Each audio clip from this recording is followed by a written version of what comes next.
ഞാനൊരു 3 ദിവസം മാത്രമേ പഠിച്ചിട്ടുള്ളൂ. എൻ്റെ പോർഷൻസ് അവരുമായിട്ടുള്ള കോമ്പറ്റീഷൻസും കാര്യങ്ങളൊക്കെ ചെയ്യാൻ പോകുന്നേ ഉള്ളൂ.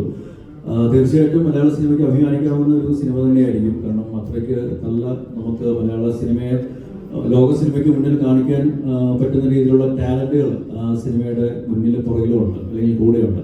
അപ്പോൾ തീർച്ചയായിട്ടും നിങ്ങളെപ്പോലെ തന്നെ ഞാനും എക്സൈറ്റഡ് ആണ്. മഹേഷ് എന്ന് പറയുമ്പോൾ നമുക്കറിയാം ടെക്നിക്കലി ഏതെല്ലാം രീതിയിൽ ഒരു സിനിമയെ ഒരു ഹൈയിലേക്ക് കൊണ്ടുവരാൻ സാധിക്കാൻ കഴിവുള്ളൊരു വ്യക്തിയാണെന്നുള്ളത്, അല്ലെങ്കിൽ ടെക്നീഷ്യൻ ആണെന്നുള്ളത്. തീർച്ചയായിട്ടും ആ ഒരു ടെക്നിക്കൽ എക്സ്പെർട്ടീസ് സിനിമയിൽ കാണാൻ സാധിക്കും. ഓഫ്കോഴ്സ് അത് ഇതുവരെ നമ്മളങ്ങനെ കണ്ട് പരിചിതമല്ലാത്ത ഒരു ടെറൈൻ അല്ലെങ്കിൽ ഒരു ബാക്ക്ഡ്രോപ്പിനാണ് അത് പറഞ്ഞു പോകുന്നത്.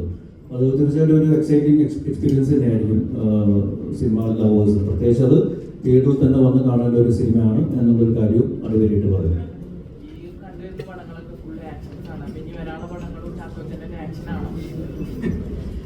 ഞാനിപ്പോൾ ചെയ്യുന്നത് രതീഷ് പൊതുവാളുടെ എന്ന തങ്കേശ്വറിന് ശേഷം ഒരു ഫുൾ ലെങ്ത് ഒരു സിനിമ ചെയ്യുകയാണ്. ഒരു ദുരൂഹ സാഹചര്യത്തിൽ എന്നുള്ളതാണ് സിനിമയുടെ പേര്. അതിൽ കുറച്ചുകൂടെ ഒരു ഫണ്ണും സറ്റയറും അത്യാവശ്യം ഒരു പൊടിക്ക് ആക്ഷനും കാര്യങ്ങളൊക്കെ ഉണ്ട്. പക്ഷേ അൾട്ടിമേറ്റ് ഔട്ട് ആൻഡ് ഔട്ട് ഒരു കുറച്ചും കൂടി ഒരു ഹ്യൂമറും കാര്യങ്ങളൊക്കെ ഉള്ളൊരു സിനിമയായിരിക്കും. അതിൽ ദിലീഷ് പോത്തൻ, സജിൻ ഗോപു, നമ്മുടെ മഞ്ജുമൽ ബോയ്സ് ഡയറക്ട് ചെയ്ത ചിദംബരം അഭിനയിക്കുന്നുണ്ട്. പിന്നെ ജാഫർ ഇടുക്കി, സുധീഷ്, അങ്ങനെ ഒരു ഇതുപറ്റ നല്ല ടാലന്റുകളുണ്ട്. തീർച്ചയായിട്ടും അത് വേറെ രീതിയിൽ ആൾക്കാരെ എന്റർടൈൻ ചെയ്യുന്ന ഒരു സിനിമയായിരിക്കും.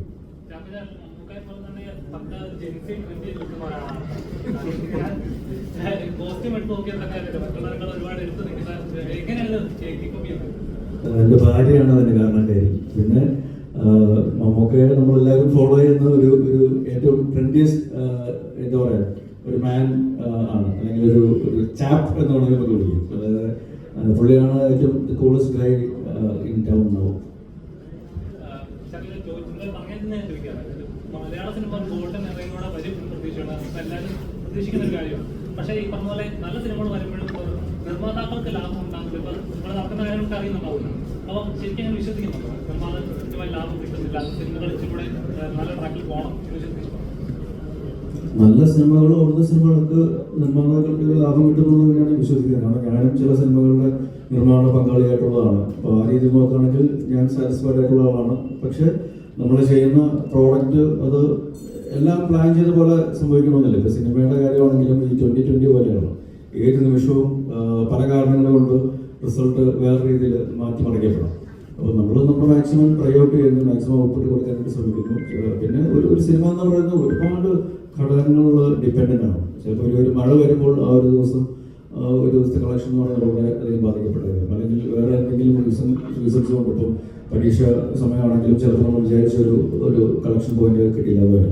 പക്ഷെ അതെല്ലാം ഓവർകം ചെയ്യുന്ന രീതിയിലുള്ള വേറെ മാർക്കറ്റിംഗ് അല്ലെങ്കിൽ ഇൻകം ജനറേറ്റ് ചെയ്യുന്ന പല വേറെ ഏരിയാസ് ഉണ്ട്. അപ്പോൾ അതും കൂടെ ഹൈലൈറ്റ് ചെയ്ത് അതും കൂടെ നമ്മൾ മാക്സിമം എക്സ്പ്ലോർട്ട് ചെയ്ത് നോക്കുക. പക്ഷെ അൾട്ടിമേറ്റ്ലി നല്ല സിനിമ, ക്വാളിറ്റി സിനിമ, ആൾക്കാരെ എൻ്റർടൈൻ ചെയ്യാൻ പറ്റുന്ന സിനിമ കൊടുക്കുകയാണെങ്കിൽ തീർച്ചയായിട്ടും എല്ലാവർക്കും അത് ഗുണകരമാകും. പിന്നെ അൺനെസസറി ആയിട്ടുള്ള ഇഷ്യൂസ് ബ്ലോക്ക് ചെയ്യാതെ നമ്മൾ കുറച്ചും കൂടെ കാര്യഗൗരവമായിട്ട് സിനിമയെ സമീപിക്കുകയാണെങ്കിൽ തീർച്ചയായിട്ടും അതിന് റിസൾട്ട് കിട്ടുമെന്ന് ഞാൻ വിശ്വസിക്കുന്നു.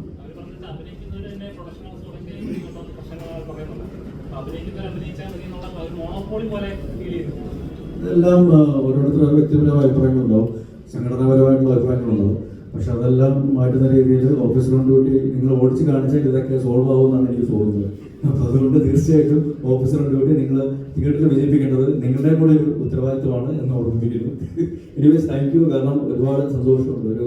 ഏറ്റവും നല്ല രീതിയിൽ ഇത് നമ്മൾ ഏത് രീതിയിലാണ് ഇത് പ്രേക്ഷകരിലേക്ക് കൊണ്ടുവരാൻ ശ്രമിച്ചിട്ടുള്ളത് ആ രീതിയിൽ സിനിമ കണക്റ്റഡ് ആവുന്നു എന്നറിയുന്നതിന്, ആ ഒരു ഫീഡ്ബാക്ക് തന്നതിന്, ആ ഒരു അക്സെപ്റ്റൻസ് തന്നതിന് ഒരുപാട് നന്ദി അറിയിക്കുകയാണ്. So do watch it in theatres. കാരണം അത്രയ്ക്ക് ഈ സിനിമയുടെ ക്വാളിറ്റിയിൽ യാതൊരു കോംപ്രമൈസും ചെയ്യാത്ത ഒരു ടീം ഇതിൻ്റെ കൂടെയുണ്ട്, അല്ലെങ്കിൽ മുന്നിൽ പിന്നിലുമുണ്ട്. അപ്പോൾ ആ രീതിയിൽ ഒരു തിയേറ്ററിൽ എക്സ്പീരിയൻസ് ഡിമാൻഡ് ചെയ്യുന്ന സിനിമയാണ്. തീർച്ചയായിട്ടും അത് പോയി കാണുക. Thank you for all the love.